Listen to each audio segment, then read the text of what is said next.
Барыңыздарга салам. Бүгүн көп түшүнбөгөн артиклдер темасын талдайбыз кененирээк. Англис тилинде сөздүн алдында артикль деген кичинекей жардамчы сөз бар. Алар зататочтун кимдин же эмнедин маанисин тактап берет. Бизде кыргыз же орус тилинде андай сөздөр жок, ошондуктан башында түшүнүү кыйын көрүнөт. Кимдин же эмненин зататочтун маанисин тактап берет. Мисалы, the book, a book. Бул жакта артиклдер бирок зататоч бир. Кайсы учурда кандай маанини өзгөртүп, кайсы маанини билдирерин азыр кененирээк угабыз. Артиклдердин эки түрү бар. Экиге бөлүнөт. Эң биринчиси a жана n. Бир нерсе деген мааниде. Эгер биз биринчи жолу бир нерсе жөнүндө айтып жатсак, же ал нерсе биз айтып жаткан кишиге, угарманга белгисиз болсо, анда колдонобуз. Мисалы, I have a book. Менде бир китеп бар эле. She's eating an apple. Ал бир алма жеп жатат. Мисалы, бул кайсы китеп жөнүндө окуя болуп жатат, айтылып жатат билбейбиз.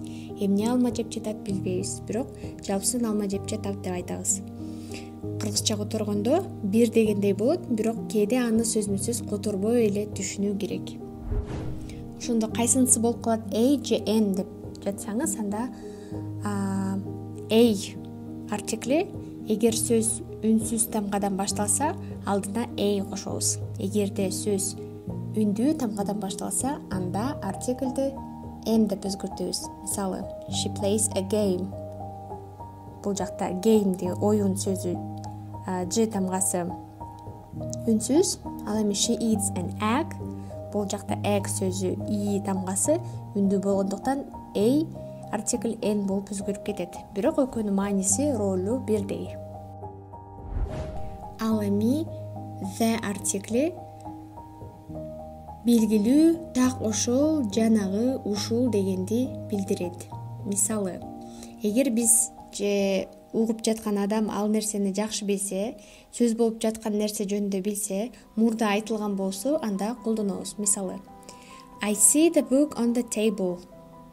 Мен ошол белгилүү китепти көрүп жатам. Мисалы, the sun is shining. Бул жакта эмнеге the? Анткени күндү баарыбыз билебиз, бирөө эле, демек the sun is shining. I see the book on the table. Эгерде мен айтып жаткан китепти жанымдагы досум да билсе, мисалы математика китеп болсо, мен да билсем, анда math book деп отурбай, I see the book on the table. Бизге ал нерсе белгилүү. Салыштырып кетели. I have a book. Менде бир китеп бар. Китеп бар, бирок эмне китеп экенин билбейбиз. I have the book is English. Бул жакта the book, ал китеп англис тили боюнча китеби. Демек, бул жакта the тактоочу сөз, тактабай белгисизди билдире турган коштурма сөз. Демек, жыйынтык a, n артиклдери жаңы нерсе жөнүндө айтылып, белгисиз бир нерсе болсо, анда деп айтылат, a, n. The эгерде сөз зататоочу белгилүү, так ошол нерсе айтып жаткан нерсе жөнүндө болсо. Дагы бир тактоочу мисал. Күндөрдүн биринде бир киши келиптир.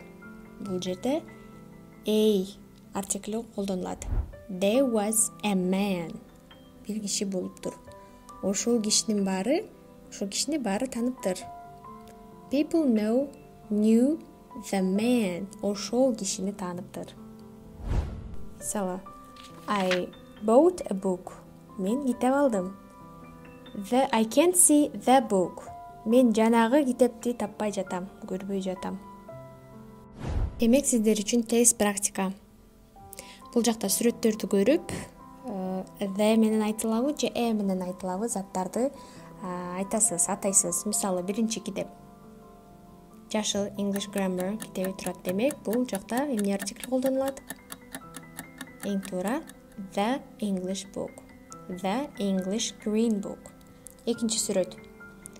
Бул жакта белгисиз ак китеп турат. Билбейбиз, демек эң туура a book. Билбейбиз, жөн эле бир китеп. Үчүнчү. Кызыл футболкачан кыз турат. Демек the girl in red.